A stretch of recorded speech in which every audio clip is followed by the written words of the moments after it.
ஆனால் இவனுக்கு ஆசை பாருங்க, பண்ணி சாப்பிட்றத நான் சாப்பிட்றணும்னு. பாவத்தினுடைய விளைவு ஆரம்பம் ஏதோ சொத்தை பிரித்து கேட்குற மாதிரி அசால்ட்டாக தான் இருக்கும். நான் தூரம் வந்துட்டேன், நான் சக்ஸஸ் ஆயிடுவேன், அப்பா விட்டு போயிட்டேன், எனக்கு இது இருக்குது அது இருக்குன்னு ஒரு வேளை நினைக்கலாம். ஆனால் முடிவு என்ன அப்படின்னா, சாதாரண பண்ணிக்கு கிடைக்கிற அந்த வாழ்வு கூட நீ எனக்கு கிடைக்கணும்னு ஆசைப்பட்டாலும் அது கிடைக்காது. பிசாசு இவ்வளோ மோசமானவன், பிசாசு இவ்வளோ கொடூரமானவன், பிசாசு விதைக்கிற அந்த விதை இவ்வளோ மோசமானது. அதை தான் இப்படி காமிக்கிறாரு.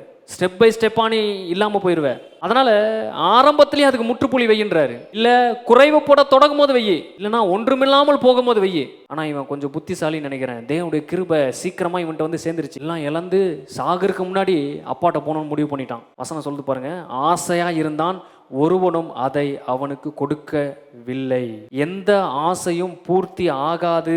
ஆசைக்கெல்லாம் வேலி அடைச்சு உங்களுக்கு என்ன பிறந்ததுக்கு வந்து சேரணுமோ அதை கூட வர விடாம பண்ணிடுறான். இந்த பாவம் என்ன செய்ய துடிக்குது அப்படின்னா, நானும் பசியினால் சாகுறேன் ஒரு எண்ணம் வந்துருச்சு அவனுக்கு. அடுத்த ஸ்டெப்பு கூட்டு போது இவனை கொஞ்சம் கொஞ்சமா திருடுது. நான் சாகுறேன், சாவை நோக்கி செல்லுறேன், எனக்கு மரணம் பக்கத்துல வந்துருச்சு அப்படின்றத உணர்த்துது.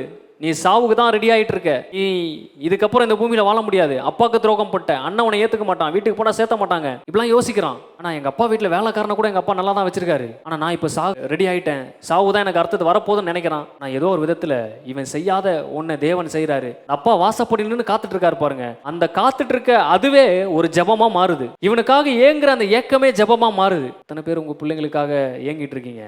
திரும்பி வந்துட மாட்டானா, மாற மாட்டானா, இது நடந்துராதானே? அதுவே ஒரு ஜபம். உங்க ஏக்கமே ஒரு ஜபம், உங்களுக்கு பெருமூச்சே ஒரு ஜபம், உங்கள் எதிர்பார்ப்பே ஒரு ஜபம். அந்த அப்பா எதிர்பார்த்துட்டு இருக்காரு.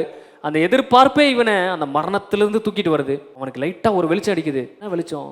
எங்க அப்பா வேலைக்காரனு கூட துரோகம் செஞ்சதில்லை. வேலைக்காரனு கூட சாப்பிட்டியான்னு தான் கேட்பார் வந்தவொடனே. நான் வேற டேபிளில் சாப்பிடுவேன், வேலைக்காரன் வேற டேபிளில் சாப்பிடுவான், என் சாப்பாடு வேற அவன் சாப்பாடு வேற, வேலைக்காரனா வேலைக்கார மாதிரி சாப்பிடு அப்படி சொல்ல மாட்டாரு. அவனுக்கே பூர்த்தியான சாப்பாடு. ஏன்னா எங்கள் அப்பாவுடைய இருதயம் அப்படி இருக்குது. ஆனால் நான் இங்கே பசினால் சாகுறேன், நான் போய் எங்கள் அப்பாட்ட வேலைக்காரனா வச்சுக்கங்கன்னு கேட்க போகிறேன் அப்படின்னு ஒரு லைட்டாக ஒரு வெளிச்சம் வந்து பாருங்கள். இந்த வெளிச்சம் எங்கேருந்து வந்துச்சுன்னா, அப்பாவுடைய எதிர்பார்ப்புலேருந்து வந்துச்சு, அப்பாவுடைய கிருபையினால் வந்துச்சு. அந்த எதிர்பார்ப்போடு எந்திரிச்சு போகிறான். அவனை அவர் ஏற்றுக்கொள்கிறார்.